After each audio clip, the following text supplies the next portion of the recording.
Chapter 10 Reddy Fox is Impudent. A saucy tongue is dangerous to possess. Be sure some day it will get you in a mess, old Granny Fox. Reddy Fox is headstrong, and like most headstrong people, is given to thinking that his way is the best way just because it is his way. He is smart as Reddy Fox. Yes, indeed, Reddy Fox is very, very smart. He has to be in order to live. But a great deal of what he knows he learned from old Granny Fox. The very best tricks he knows she taught him. She began teaching him when he was so little that he tumbled over his own feet. It was she who taught him how to hunt, that it is better never to steal chickens near home, but to go a long way off for them, and how to fool Bowser the Hound. It was Granny who taught Reddy how to use his little black nose to follow the tracks of careless young rabbits, and how to catch meadow mice under the snow. In fact, there is little Reddy knows which he didn't learn from wise, shrewd old Granny Fox. But as he grew bigger and bigger, until he was quite as big as Granny herself, he forgot what he owed to her. He grew to have a very good opinion of himself, and to feel that he knew just about all there was to know. So sometimes when he had done foolish or careless things, and Granny had scolded him, telling him he was big enough and old enough to know better, he would go sulk and go off muttering to himself. But he never quite dared to be openly disrespectful to Granny, and this, of course, was quite as it should have been.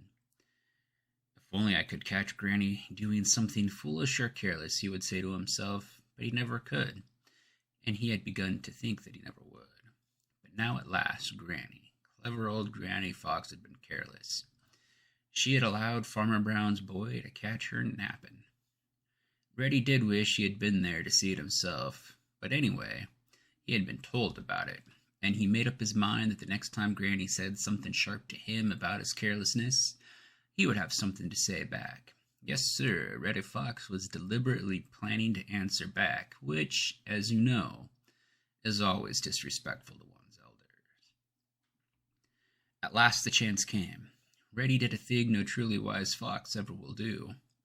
He went 2 nights in succession to the same hen house, and the second time he barely escaped being shot. Old Granny Fox found out about it. How she found out, Reddy doesn't know to this day, but find out she did, and she gave him such a scolding as even her sharp tongue had seldom given him. "You are the stupidest fox I ever heard of," scolded Granny. "I'm no more stupid than you are," retorted Reddy in the most impudent way. "What's that?" demanded Granny. "What's that you said?" "I said I'm no more stupid than you are, and what is more, I hope I'm not so stupid.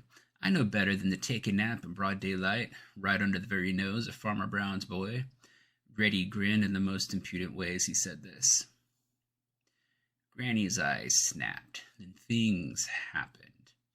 Reddy was cuffed this way and cuffed that way and cuffed the other way until it seemed to him that the air was full of black paws, every one of which landed on his head or face with a sting that made him whimper, and put his tail between his legs and finally howl.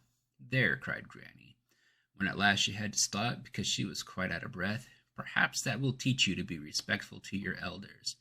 I was careless and stupid, and I am perfectly ready to admit it, because it has taught me a lesson. Wisdom often is gained through mistakes, but never when one is not willing to admit the mistakes.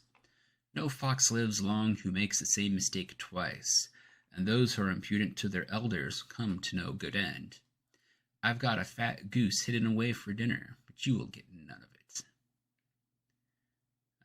I wish I'd never heard of Granny's mistake," whined Reddy to himself as he crept dinnerless to bed.